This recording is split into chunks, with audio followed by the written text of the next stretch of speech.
మాహిష్మతి. ప్రస్తుతం ఈ పేరు వింటే మనకు బాహుబలి సినిమా గుర్తొస్తుంది. కానీ ఆ పేరున్న పట్టణాన్ని చూడాలంటే మాత్రం మనం మధ్యప్రదేశ్లోని మహేశ్వర్కి వెళ్లాల్సిందే. అసలు మహేశ్వర్ యొక్క పూర్వపు నామమే మాహిష్మతి. రామాయణ భారతాల్లో ఈ మాహిష్మతి సామ్రాజ్యపు ప్రస్తావన ఉంటుంది. ఇది మధ్యప్రదేశ్లోని కార్గోన్ జిల్లాలో ఉంటుంది.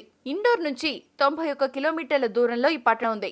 నర్మదా నదికి సమీపంలో ఉన్న సహస్రార్జున మందిరాన్ని దర్శిస్తే ఆ కాలనాటి కట్టడాలు, గోపురాలు మనకు ఆ కాలం యొక్క గొప్పతనం తెలుస్తాయి. అసలు ఈ మాహిష్మతి పట్టణాన్ని కార్తవీర్యార్జునుడు తన రాజ్యానికి రాజధానిగా చేసుకుని పాలించేవాడు. ఇప్పటికీ మహేశ్వర్లోని సహస్రార్జున దేవాలయంలో 11 అఖండ దీపాలు నాటి నుండి నేటి వరకు వెలుగుతూ ఉండటం, అలాగే రావణాసుడికి సంబంధించిన ఒక కథ కూడా 18వ శతాబ్దంలో ప్రచారంలో ఉంది.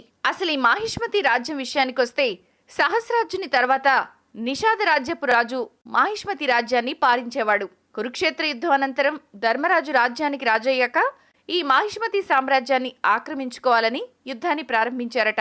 కానీ వారు హస్తగతం చేసుకోలేకపోయారు. అప్పుడు తమ్ముడైన సహదేవుడి సహకారంతో పాండవులు మాహిష్మతి రాజ్యాన్ని తమ రాజ్యంలో కలిపేసుకున్నారట. ఆ తర్వాత మాహిష్మతి ఈశ్వరుని పేరుతో మహేశ్వర్గా మారిపోయింది. ఇక ఈ మాహిష్మతి సామ్రాజ్యంలో చీరలు చాలా అందంగా నేస్తారట. ఈ ప్రదేశం కొనుగోళ్లకు పెట్టింది పేరు. ఇక్కడ శీతాకాలంలో జరిగే రంగులతో నిండి ఉన్న గంగాలేశ్వర్ ఉత్సవాలను చూడటానికి ప్రతి సంవత్సరం వందల మంది యాత్రికులు వస్తారు. ఆకర్షణీయమైన విషయం ఏమిటంటే మహేశ్వర్ పర్యాటక రంగ ప్యాకేజీలు హెరిటేజ్ సైట్లలో ఆకర్షణ కొలుపుతూ అట్రాక్ట్ చేస్తూ ఉంటాయి. కోటలు, కనుమలు, రాజభవనాలు, ఆలయాలు. మహేశ్వర్ వద్ద పర్యాటకులు వాటి అందాలను ఆస్వాదించడానికి భారీ సంఖ్యలో వస్తారు.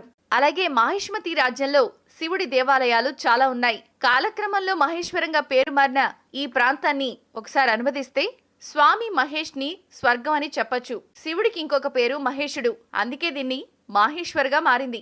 అలాగే ఈ పట్టణంలో యాత్రికులు ఒక పవిత్రమైన భావంతో నర్మదా నదిలో స్నానం చేస్తారు. మహామృత్యుంజయ రథయాత్ర, గణేశుని మరియు నవరాత్రి పండుగలు ఇక్కడ చాలా బాగా చేస్తారు.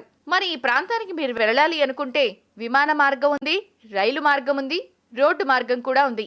మధ్యప్రదేశ్ లో ఉన్న ఏ ఇతర ప్రాంతం నుంచైనా మహేశ్వర్ కు ప్రైవేట్ ట్రావెల్స్ ఉంటాయి, టాక్సీ సేవలు కూడా ఉంటాయి. కాబట్టి మీకు వెళ్లి రావడానికి అంత ఇబ్బంది ఉండదు. ఎలాగో రాజమౌళి ఆయన మాహిష్మతిని తెరపై చూపిస్తాడు. కానీ నిజమైన మాహిష్మతిని మీరు చూడాలి అంటే మాత్రం మధ్యప్రదేశ్ వెళ్లాల్సిందే.